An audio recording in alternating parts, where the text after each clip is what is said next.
достар, бүгін сіздермен адамның мықты және әлсіз тұстарын қалай есептеу жолын үйренетін боламыз. Адамның мықты және әлсіз тұстарын есептеу өте маңызды, себебі адам өзін толық таныған кезде ғана үлкен жетістікке жетеді, яғни өзінің минус плюс тұстарын білген кезде. Ол үшін бізге психоматрицаны есептеу керек, Пифагор матрицасын есептейтін боламыз дәл қазіргі таңда.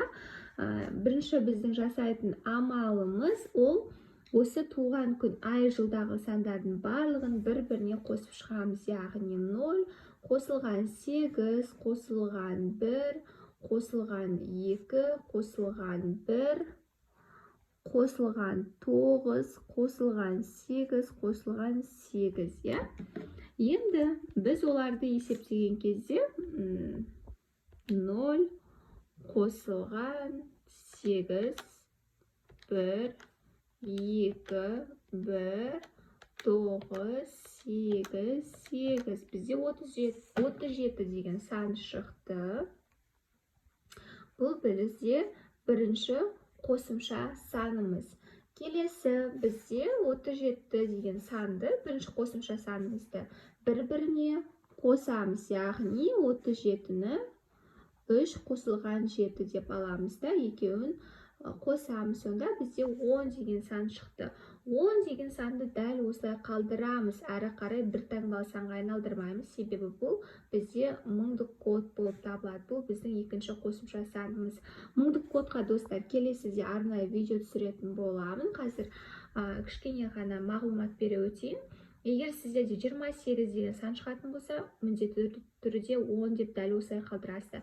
29 шығатын болса, 12 деген секілді. 38 шығатын болса, тоже 12 деген секілді. Например, менде дата рождениемді бір-біріне қосқан кезде, мына жерде 42 деген сан шығады. Мен бірақ 42-ні бір таңбалы сан ретінде алып қаламын. Например, 4-ке 2-ні қосам, 6, сонда менде екінші қосымша саным 6 шығады. Ал менде мыңдық код жоқ, бұл кісіде мыңдық код бар. Мыңдық кодтың арнайы өзінің мән мағынасы бар. Оны иншаллах қазір осы матрицаны есептеу барысында да түсіндіретін боламын арнайы. Келесі бізде жасайтын амалымыз ол бірінші қосымша санды, яғни 37-ні аламыз. Минус 2 көбейтілген. Например, достар, сіздер мына жерде 28 шығатын болса, 28-ді аласыздар. Минус дейсіздер, 2 дейсіздер. Бұл біздің арнайы формуламыз. Міндетті түрде осы минус 2 көбейтілген жүреді. Біз көбейтеміз, минус 2 барлығына қолданылады. Сіздер жасай аласыз, мен де жасай аламын, бұл кісіге де жасаймыз оны деген секілді. Көбейтеміз туған күндегі бірінші санға. Бізде туған күндегі бірінші сан 0 болғандықтан, 0 бізде ешқандай да мән мағына бермейді. Сондықтан да біз 8-ді аламыз. Егер сіздерде 28-ді туылсаңыздар, 2-ні аласыздар. 31-ді туылсаңыздар, 3-ді аласыздар. Егер 6-сы туылсаңыздар, 6 деген екінші санды аласыздар. Например, біз 8-ді аламыз. Бізде, өздеріңіз білесіздер, көбейту бірінші жүреді. Сондықтан да 2-ні 8-ге көбейткенде бізде 16 шығады. 37-тен енді 16-ны аламыз. Так, 37 минус 16 тең болады 21. Бізде 21 шықты. 21 бұл біздің үшінші қосымша санымыз. Келесі бізге 4-ші қосымша санымызды анықтау керек болады. Ол үшін біз 21 деген санды бір-біріне қосып бір таңбалы сан етеміз. Яғни 2-ге 1-ді қосқанда бізде 3 шығады. Сонда 3 бізде 4-ші қосымша санымыз. Енді кеттік достар. Матрицаны сызу үшін бізге дата рождениеміз керек болады. 08-12-1988. Келесі біз осы 4 таңбалы жаңағы сандарымызды түсіреміз. 4 қосымша санымызды деген ғой. Так, бізде 37 түседі бірінші. Келесі 10. Келесі 21. Келесі 3 түседі. Енді өздеріңіз білетіндей, біз Пифагор матрицасын дәл осылай сызамыз. Ең бірінші бізде адамның характерін білу үшін бір деген сандарды жинаймыз. Яғни бұл жерде 4 бірлік көріп отырсыздар, бірліктен 4-еу. 2, 3, 4-еу. Осында түсіреміз. 1, 2, 3, 4.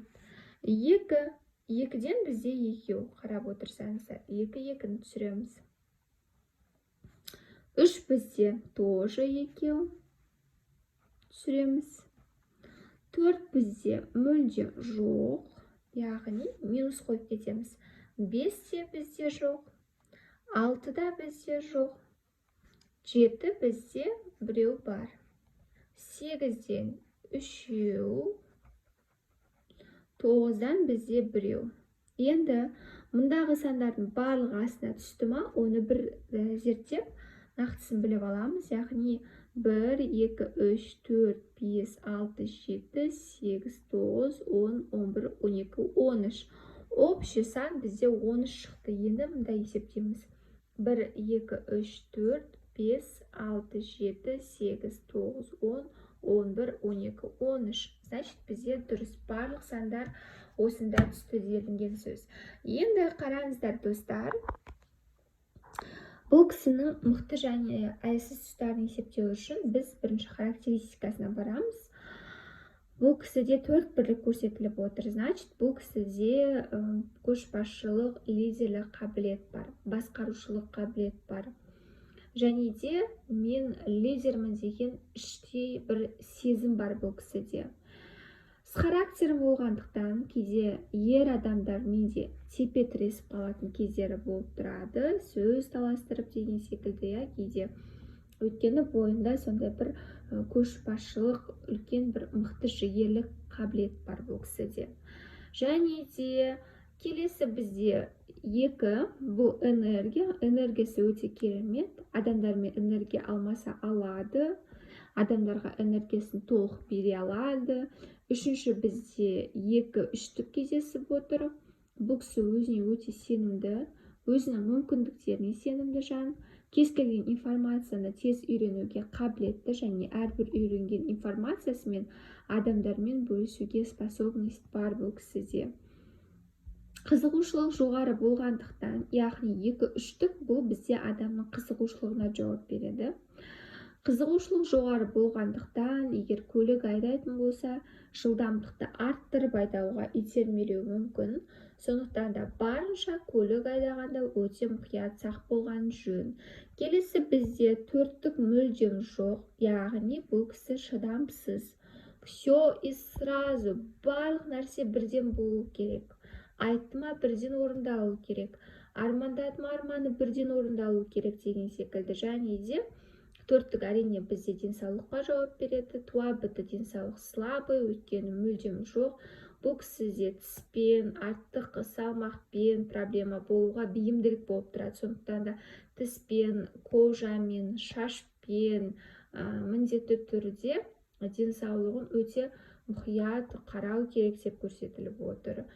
Және ауырып қалса, травмаласа, кішкене восстановление кештеу жүреді көбіне. Келесі бізде логика.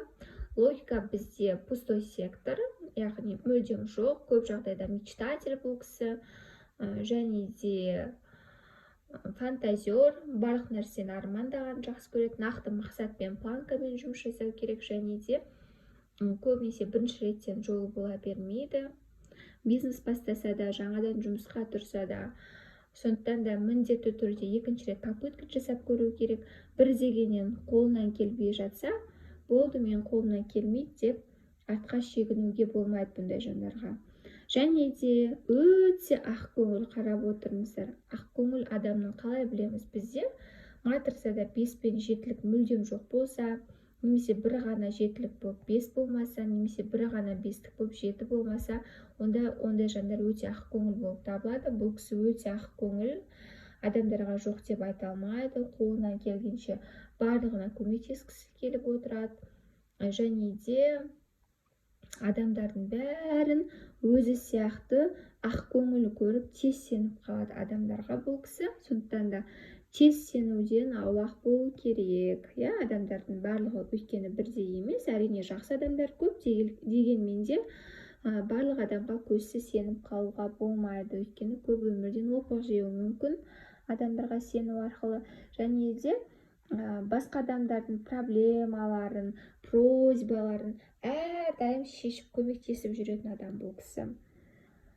Байқасаңыздар, бізде 2-3-тік бар және 8-дік бар. Қараңыздар, егер осындай 2-3-тік сіздердің матрицаларыңызда және осындай 8-діктер кездесетін болса, немесе 2 ғана 8-дік кездесетін болса, ондай жандар көп жағдайда басқа адамдардың просьбасын, проблемаларына араласып көмектескісі келіп, шешкісі келіп тұрады барлық нәрсеге.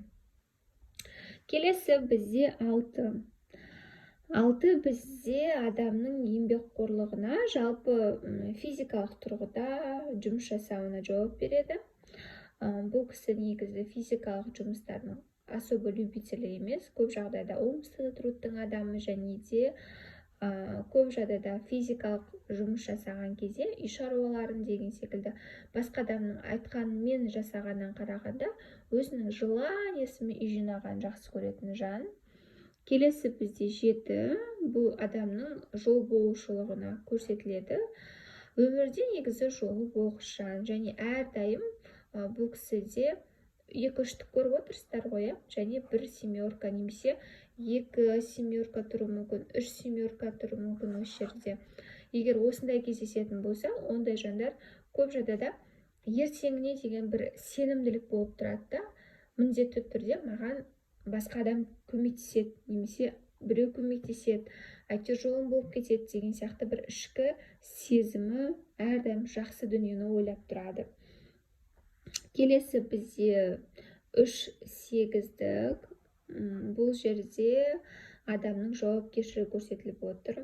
Жақсылықты әрдайым жақсылықпен қайтаратын жан. Ешкімнің жақсылығын просто так ұмытып кетпейді бұл кісі. Және де семьяға деген жауапкершілігі өте жоғары. Және әрдайым кешікпей жүруге тырысады бұл кісі.